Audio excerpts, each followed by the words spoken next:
là, on tient compte des apparitions, de la théophanie, des apparitions de Dieu sous forme de gloire. Dieu choisit des façons d'apparaître. Mes amis, je vois juste ici, maintenant qu'on en est à ce niveau, je vous en supplie, je vous en supplie, s'il vous plaît, ne demandez pas à Dieu de manifester sa gloire pour nous comme il l'a manifesté pour eux.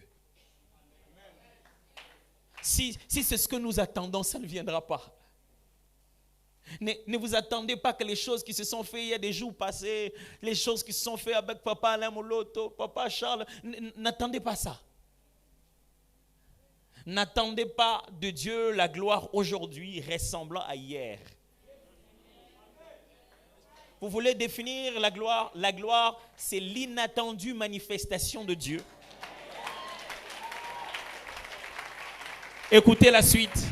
C'est l'inattendue manifestation de Dieu ardemment soupirée. C'est-à-dire, vous attendez tellement ce que vous ne savez pas comment ça va se faire. Puisqu'en réalité, vous n'attendez pas ce qui va se faire. Vous êtes en train d'attendre qui va le faire. Puisque vous êtes tellement focalisé sur la personne et ce qu'il va faire, vous attendez, vous ne savez même pas ce qu'il va le faire.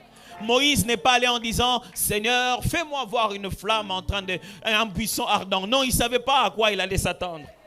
Ici, en aucun moment, ils ont dit « Fais descendre la nuée ». Ils ne savaient pas ce qui allait arriver. La gloire, c'est quelque chose qu'on attend, mais qu'on ne sait pas comment ça va se passer. Le Shekinah est cette façon pour Dieu de manifester sa gloire, mais d'une forme tangible. En mettant quelque chose dans le physique qui démontre que le spirituel est là.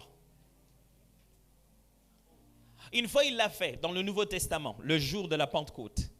Et ça ressemble exactement à ça. Quand vous rentrez dans Actes des Apôtres, chapitre 2, vous voyez tellement de choses pareilles à ce texte ici. Ici, qu'est-ce qui se passe? Il y avait positionné pour ce moment de louange, pour ce temps de dédicace, et les gens étaient positionnés de telle sorte qu'il y avait des chantres, ceux qui chantaient, il y avait ceux qui jouaient des instruments. Et la Bible dit, au moment où on venait de dédier le temple, au moment où on commence à citer leur liste, un tel était là, un tel était là, un tel était là, Anam, Azaf, Jésutoum, Maman Christelle, frère Kenoli, ok. Ouais, bon, on citait. J'ai cité aujourd'hui aussi. On a cité les personnes que Dieu allait utiliser ce jour-là. Mais après, on est passé à autre chose. Il devrait faire ce qu'il devait faire. La Bible dit, lorsque chacun s'est mis à jouer et ensemble, ils se sont mis à jouer d'un même accord. Ouais, vous allez peut-être penser que j'ai une tête de musicien, mais c'est ce qu'il y a là exactement en hébreu aussi. Il dit qu'ils sont en train de jouer dans un même accord. C'est exactement la même chose qui se passe dans les Actes des Apôtres. Jésus a laissé les disciples, ils sont là, en train d'attendre ardemment quelque chose qui ne sait pas comment ça va se passer. Ils n'étaient pas en train de dire, toi tu as déjà le feu? Non, on attend. Non, ils ne savaient même pas qu'il y aurait de feu.